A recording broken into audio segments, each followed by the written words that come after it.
Assalamualaikum warahmatullahi wabarakatuh. Perkenalkan, saya Isma Dwi Viani, dosen di Prodi Ilmu Komunikasi Universitas Terbuka dengan NIDN 0009088907. Sebagai seorang dosen, saya memiliki kewajiban untuk melaksanakan tridharma perguruan tinggi. Di bidang pengajaran, saya bertanggung jawab mengampu mata kuliah Sistem Komunikasi Indonesia, Hubungan Masyarakat, Komunikasi Bisnis, tugas akhir program, dan karya ilmiah. Pada kesempatan ini, saya ingin memaparkan bagaimana pengajaran yang saya lakukan di mata kuliah Sistem Komunikasi Indonesia dengan kode SKOM 4207. Penjelasan ini meliputi aspek DIA, yaitu Delivery, Interaction, dan Assessment.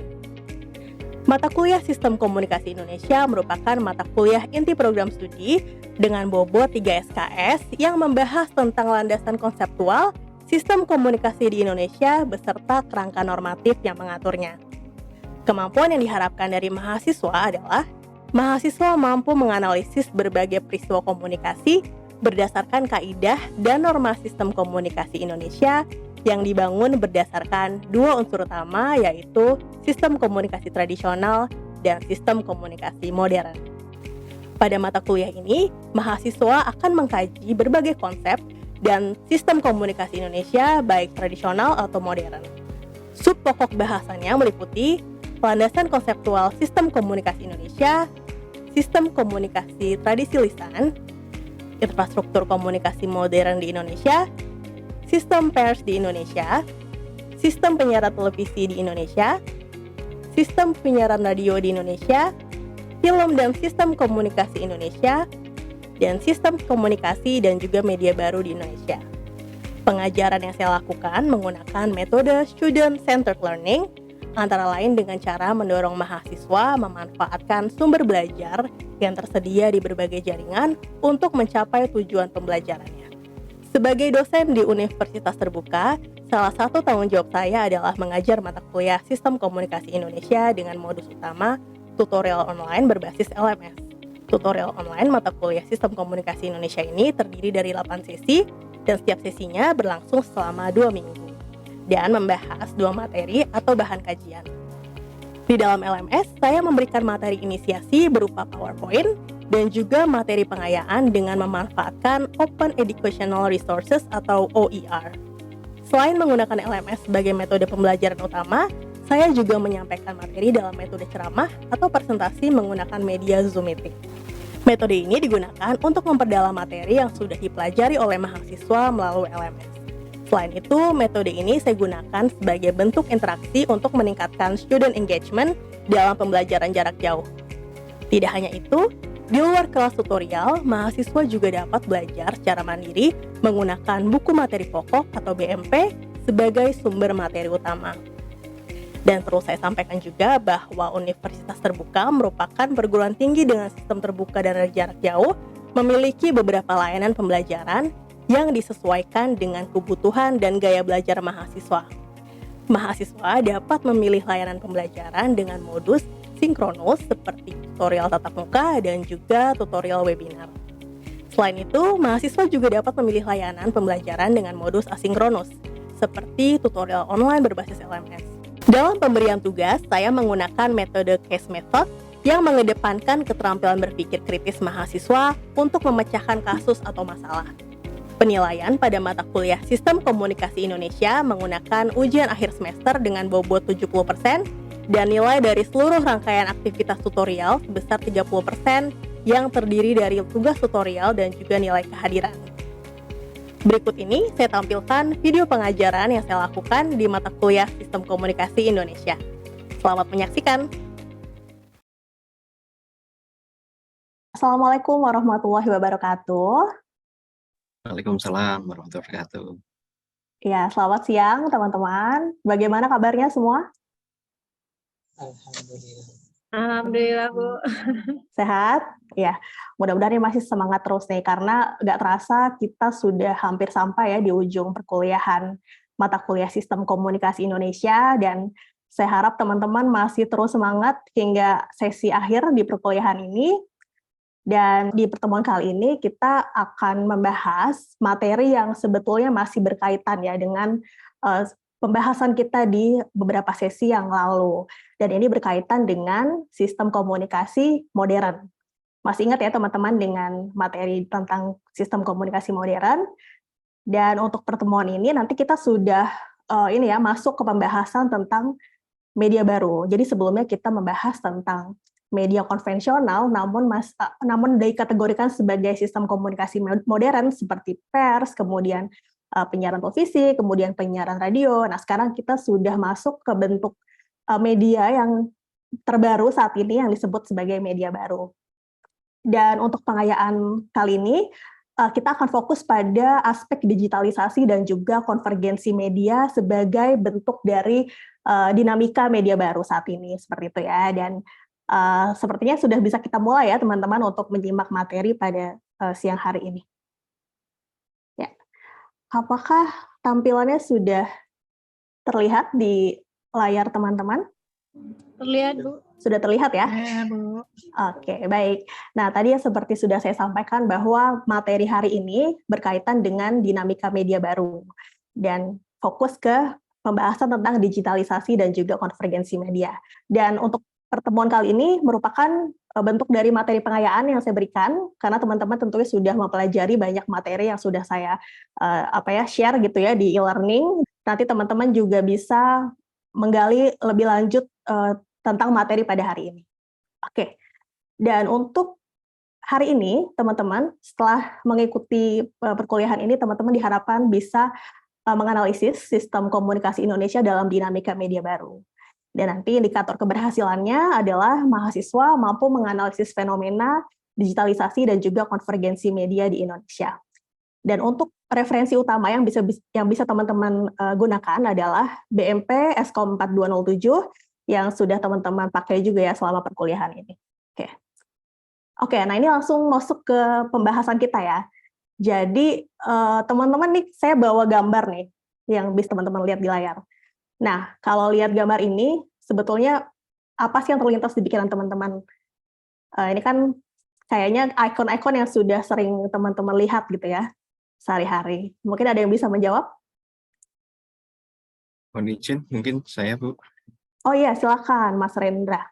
Baik. Menurut pendapat saya, gambar tersebut ini mungkin bisa diartikan bahwa yang dahulunya sebuah handphone hanya diperuntukkan sebagai alat komunikasi yang portable ya, sebagai pengganti telepon kabel, bisa dikatakan seperti itu. Namun dengan adanya perkembangan teknologi saat ini, sebuah handphone atau mungkin itu bentuknya mungkin lebih mirip iPhone ya, dapat memfasilitasi segala imajinasi dan keinginan orang-orang zaman dahulu, yaitu satu gadget untuk segala keperluan, yang mungkin akhirnya bisa membuat alat-alat yang lain yang ada di situ menjadi tidak diperlukan kembali. Mungkin itu, Bu, yang bisa saya sampaikan. Sekian, terima kasih. Terima kasih Mas Rendra. Dan ini kayak Mas Rendra sebelumnya sudah mempelajari seperti ya materi tentang konvergensi media. Jadi langsung menangkap apa sih makna dari konvergensi media dan langsung ditangkap gitu dari gambar yang saya sajikan ini. Dan penjelasannya luar biasa Mas Rendra, terima kasih. Dan teman-teman bisa tadi ya menyimak penjelasan dari Mas Rendra tentang fenomena mungkin yang terjadi sekarang yang sebetulnya kita sehari-hari pasti sudah familiar banget dengan gadget yang kita pakai gitu ya. Mungkin perkembangannya dari dulu dan sekarang itu sudah sangat jauh berbeda gitu. Tadi seperti yang sudah Mas Rendra sampaikan bahwa di saat ini gadget yang kita pakai itu sudah bisa menggunakan fitur-fitur yang dulu tuh kita pakai fitur itu di perangkat yang berbeda gitu ya. Jadi kalau kita mau potret kita harus bawa kamera tersendiri gitu ya. Kemudian kita kalau mau main game kita harus pakai konsol seperti itu. Nah, sekarang seluruh fitur itu atau fungsi-fungsi itu bisa kita gunakan di satu perangkat yang sama gitu. Dan itu secara garis besar yang akan kita bahas hari ini gitu ya. Jadi itu adalah definisi dari konvergensi media yang bisa teman-teman tangkap gitu ya untuk pembahasan kita kali ini. Oke. Terima kasih untuk Mas Rendra dan kita lanjut ya. Jadi tadi ya, bahwa kemajuan teknologi digital saat ini tuh membawa perkembangan yang sangat pesat pada media komunikasi. Dan ini mengarah pada yang disebut dengan konvergensi media atau disebut juga sebagai konvergensi digital. Dan konvergensi ini menurut arti katanya KBBI adalah keadaan untuk menuju satu titik pertemuan atau memusat gitu. Jadi mengerucut ke dalam satu titik yang sama. Nah, ini adalah definisinya menurut Rahayu, bahwa konvergensi media itu merujuk pada penggabungan teknologi dan rancangan jaringan telekomunikasi yang digunakan untuk memigrasi berbagai layanan komunikasi ke dalam satu jaringan yang sama gitu. Jadi keywords-nya di sini apa teman-teman? Misalnya di sini ada penggabungan teknologi ya ke dalam satu jaringan yang sama. Jadi keywords ini adalah yang menjadi inti dari bentuk konvergensi yang ada di media. Kemudian konvergensi media juga telah memungkinkan terjadinya komunikasi multimedia di satu jaringan yang sebelumnya itu dipisahkan secara tradisional, gitu ya. Mudah-mudahan ini bisa mudah dimengerti ya untuk definisinya. Oke, lalu, nah ini adalah salah satu bentuk konvergensi media yang mungkin teman-teman juga sudah rasakan saat ini. Oke, jadi kalau teman-teman lihat sebetulnya Smart TV ini adalah salah satu bentuk dari konvergensi media. Gitu. Kenapa?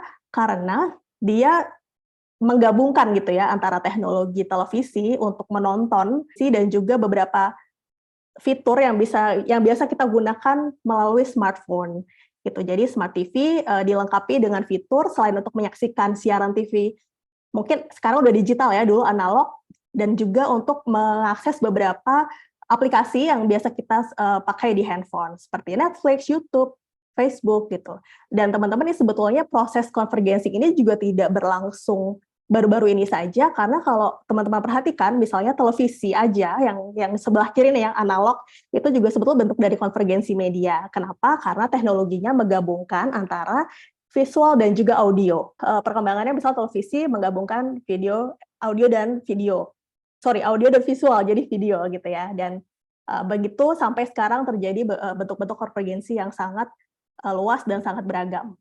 Oke, nah sebetulnya apa sih penyebab dari konvergensi media ini? Secara umum sebetulnya penyebab utamanya adalah yang dinamakan dengan digitalisasi. Jadi digitalisasi ini adalah pengubahan format informasi dari analog menjadi digital. Jadi kodenya 01 seperti itu ya. Dan dengan perubahan format ini sebetulnya dampaknya adalah terjadi penyederhanaan informasi dan itu akan diproses. Itu bisa diproses gitu ya di dalam suatu kebutuhan tertentu, misalnya untuk diolah, kemudian dikirimkan, dan disajikan dengan hanya menggunakan satu perangkat. Dengan proses digitalisasi sebetulnya kita mendorong perkembangan dari konvergensi media, dan itulah yang terjadi sekarang. Nah, sekarang kita coba bahas bagaimana sih dinamika konvergensi media digital ini di dalam lanskap misalnya bisnis, kemudian yang kita rasakan sehari-hari pokoknya gitu ya. Nah, ini menurut Rahayu saat ini itu terjadi 3 bentuk konvergensi yang terjadi di berbagai lini, tapi bisa kita kerucutkan menjadi yang disebut sebagai konvergensi layanan, kemudian konvergensi jaringan dan juga konvergensi perusahaan. Nah, untuk konvergensi layanan ini sebetulnya dia menggabungkan berbagai layanan ke dalam satu jaringan. Gitu. Contohnya apa? Ini ya, saya berikan di sini contohnya Instagram. Karena saat ini kita bisa menggunakan Instagram itu untuk misalnya merekam, kemudian chatting, video call, live streaming, ya kan? Kita sudah bisa menggunakan beberapa layanan di dalam satu jaringan. Kemudian yang kedua adalah konvergensi jaringan, di mana sebuah layanan itu mengalir melalui kombinasi berbagai jaringan gitu. Jadi sebaliknya ya, yang tadi adalah dari beberapa layanan ke satu jaringan, sekarang adalah beberapa jaringan mengalir di satu layanan seperti itu, misalnya streaming radio analog gitu, yang sekarang sudah dilakukan oleh banyak stasiun radio. Kemudian yang ketiga adalah konvergensi perusahaan. Nah, di konvergensi perusahaan ini itu kita sering mendengar istilahnya akuisisi, merger gitu ya. Jadi di dunia sekarang gitu ya, terutama yang bergerak di bidang digital itu otomatis banyak sekali perusahaan yang merger gitu, dan kita bisa lihat kemarin GoTo ya sebagai contoh gitu ya, bahwa ada 2 perusahaan besar yang merger dan menjadikan itu jadi perusahaan yang pelayanan itu semakin banyak gitu ya. Jadi ini menjadi salah satu contoh yang nanti teman-teman bisa pelajari. Nah, selanjutnya teman-teman, untuk dampak konvergensi digital ini bagaimana sih sebetulnya, apalagi kita kaitkan gitu ya dengan sistem komunikasi modern. Teman-teman sudah pelajari di sesi-sesi sebelumnya bahwa di komunikasi modern itu kan kita mengenal adanya infrastruktur, kemudian di situ ada perusahaan media, kemudian ada yang menyediakan konten, lalu pengguna gitu ya. Nah, ternyata di konvergensi digital ini juga membawa dampak ke beberapa aspek ini gitu. Nanti akan kita bahas satu-satu ya. Jadi saya bahas dulu ya satu-satu, nanti teman-teman bisa menanggapi kalau ada yang punya pendapat gitu ya tentang beberapa kasus yang saya berikan. Yang pertama ini tadi ya tentang infrastruktur komunikasi. Ya, jadi bagaimana sih dampak konvergensi media ini bagi infrastruktur komunikasi? Beberapa tahun yang lalu teman-teman pernah dengar nggak kabar bahwa Netflix itu diblokir oleh IndiHome dan juga Telkomsel? Pernah dengar nggak? Iya. Dengar ya? Iya, dan sebetulnya isu ini kalau teman-teman ikuti itu berkaitan dengan isu infrastruktur komunikasi.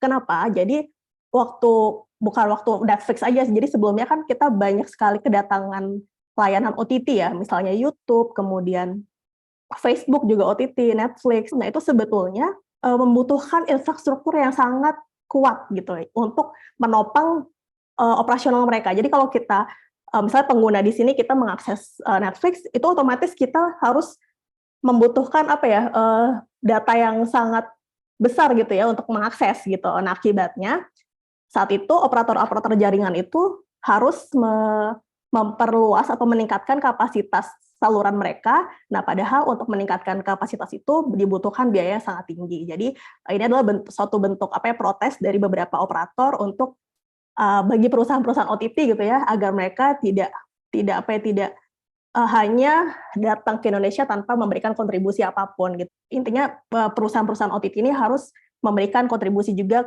bagi pengembangan infrastruktur di Indonesia. Oke, nah ini untuk dampak bagi perusahaan media. Teman-teman pernah dengar MTEK, grupnya SCTV ya? Nah, ini dulu MTEK ini bergerak di bidang media konvensional seperti TV. Namun sekarang seiring dengan perkembangan konvergensi, mereka akhirnya membuka banyak perusahaan-perusahaan baru yang berkaitan dengan media digital, kemudian bisnis produksi, distribusi konten gitu. Jadi dengan adanya konvergensi, sebetulnya perusahaan-perusahaan media ini juga semakin memperluas konglomerasinya, gitu ya. Nah, yang terakhir, bagaimana dampak konvergensi media bagi pengguna? Nah, teman-teman, ini juga menjadi diskusi yang cukup menarik gitu ya, bahwa sebetulnya konvergensi media itu justru membawa semacam perubahan pola konsumsi audiens terhadap media. Kenapa? Karena dulu kita konsumsi media itu sifatnya pilihannya itu terbatas gitu ya. Kita hanya bisa menonton televisi, kemudian kita juga hanya mendengarkan radio yang mungkin tidak terlalu banyak pilihannya. Nah, tapi dengan adanya konvergensi media, otomatis kita sebagai pengguna akan dihadapkan oleh pilihan yang sangat banyak, dan itu otomatis akan mengubah pola konsumsi kita terhadap media. Dan yang kedua adalah audiens juga sebagai pihak yang aktif.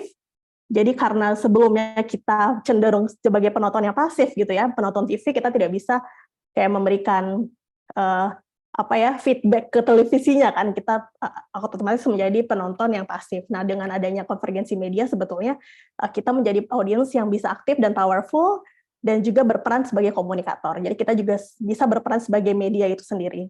Lalu yang terakhir adalah adanya kesenjangan digital. Jadi terkait dengan perbedaan akses terhadap teknologi tertentu gitu. Jadi nanti teman-teman bisa diskusikan lebih lanjut tentang kesenjangan digital ini ya. Oke, nah teman-teman, dari pemaparan yang saya sampaikan tadi, ada yang ingin bertanya teman-teman? Izin bertanya, Bu Isma. Boleh. Silakan dengan Mbak Ella ya. Saya Kalila. Oke, boleh. Jadi tadi kan terkait dengan media-media konvensional yang juga udah mendapat pengaruh media formosis lah ya istilahnya dari konvergensi media ini. Mereka juga banyak yang menggunakan platform digital untuk program-program yang sebenarnya sudah ditayangkan di medianya gitu. Nah, menurut Bu Isma atau ada teman-teman yang lain, itu apakah bisnis dari media tersebut akan mendapat akan terganggu atas kehadiran dari konvergensi media tersebut, karena kan banyak penonton dari medianya lebih banyak yang beralih ke platform digital dibandingkan untuk menonton langsung di media konvensional tersebut. Ya, oke. Baik, terima kasih Mbak Khalila atas pertanyaannya. Teman-teman ada yang mau menanggapi? Mungkin menarik banget nih pertanyaan dari Mbak Khalila. Jadi apakah dengan adanya konvergensi media gitu ya, di mana perusahaan itu sebetulnya justru kayak menyebar kontennya ke beberapa platform yang berbeda, nah apakah itu justru akan merugikan perusahaan itu? Padahal kan dulu mungkin hanya satu terpusat gitu ya ke iklan di televisi saja gitu. Jadi tidak tersebar iklannya ke beberapa media yang lain gitu. Menurut teman-teman bagaimana? Ada yang mau menanggapi mungkin? Dari Mas Gary mungkin? Halo, selamat siang Bu Isma. Ya, Bu Is- silakan. Ya, halo. iya, iya mungkin kalau aku bisa merespon dan menanggapi dari statement dari rekan aku, Mbak Kalila, kalau dari segi profit itu jelas akan menguntungkan Kalila. Karena ketika ada namanya distribusi atau pembagian ke semua platform sosial media, itu tentunya ada yang namanya term and condition yang dimana di situ tersirat ada perkiraan harga dan ada juga keuntungan. Keuntungan itulah yang nanti untuk zaman komunikasi digital, data itu adalah database yang sangat penting. Mau dimanapun perusahaannya, mau dimanapun komunitas, ketika udah berhubungan dengan konten atau informasi, itu ada sesuatu yang penting. Apalagi ketika sudah didistribusikan ke semua platform. Jadi kalau misalnya ditanyakan dari segi profit, jelas itu menguntungkan. Ya, Oke. kurang Ya, lebih seperti itu sih, Bu Isma. Ya, terima kasih Mas Gary atas tanggapannya.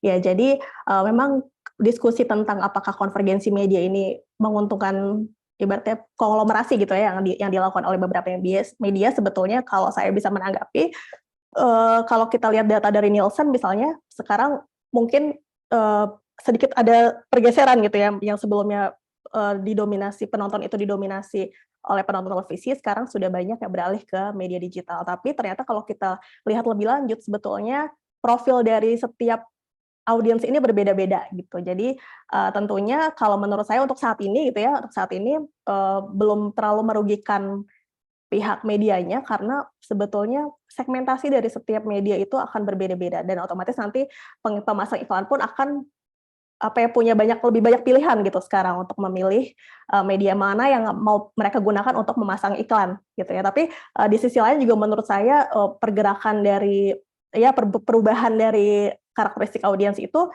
juga ditangkap juga oleh pihak media gitu ya, bahwa mereka juga harus bersiap-siap untuk beralih ke format yang mungkin lebih nanti ke depan tuh akan diminati oleh mayoritas dari audiens yang ada sekarang gitu. Jadi itu merupakan sebagai exit strategi gitu ya kalau saya lihat seperti itu. Jadi nanti teman-teman bisa berdiskusi lebih lanjut ya untuk topik yang Mbak Khalila sampaikan ini nanti bisa didiskusikan di e-learning teman-teman seperti itu. Nah mungkin saya buka satu lagi pertanyaan untuk bahan diskusi teman-teman di sini. Ada lagi yang ingin berdiskusi? Oh boleh, silakan Mas Gary.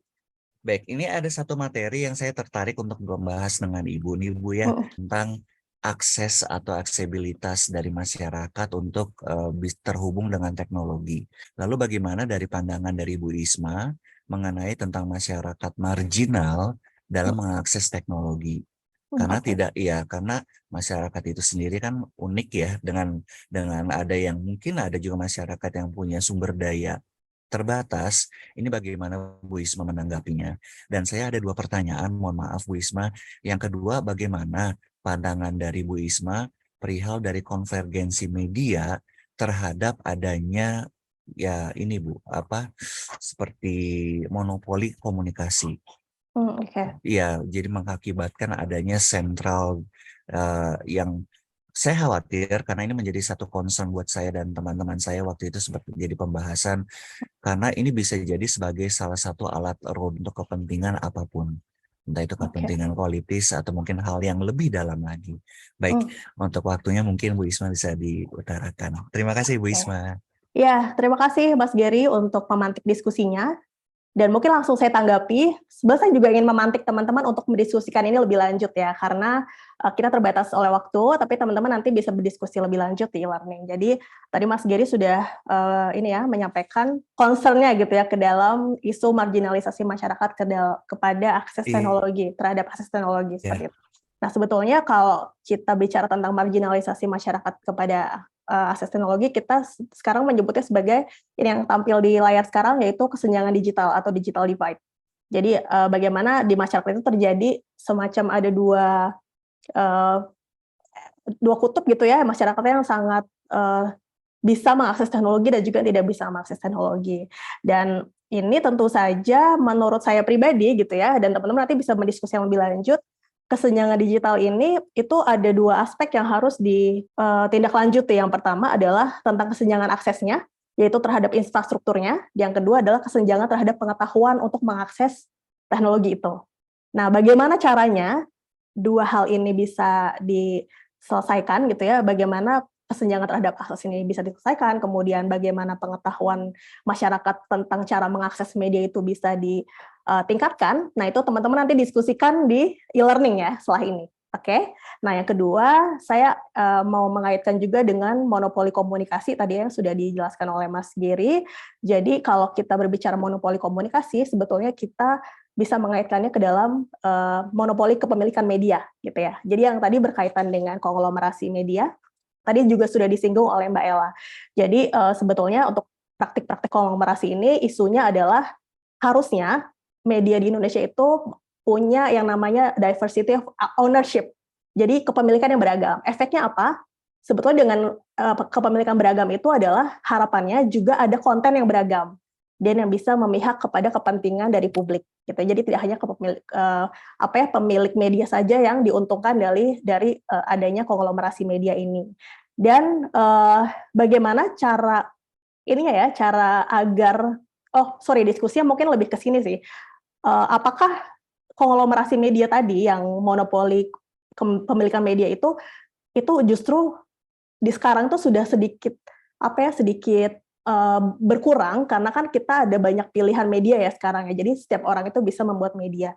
Nah, atau justru masih sama dengan versi yang kalau kita lihat dulu mungkin media penyiaran atau media yang non online gitu ya. Itu kan konglomerasi medianya sangat kuat dan diversity of ownership itu betul-betul menentukan dari konten yang akan mereka sajikan gitu ya. Nah, itu nanti teman-teman juga bisa diskusikan apakah sekarang itu konglomerasi medianya dengan adanya kehadiran media digital itu justru semakin berkurang kadarnya mungkin ya dibandingkan dengan dulu yang sebelum media digital seperti itu. Jadi nanti teman-teman bisa diskusikan di e-learning karena ini topik yang sangat menarik. Seperti itu ya.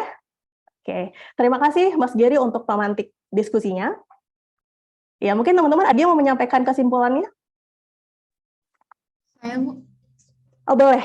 Dengan Mbak Catherine. Mbak Catherine, silakan Mbak Catherine. Sebelumnya terima kasih untuk Bu Isma yang sudah menyampaikan materi.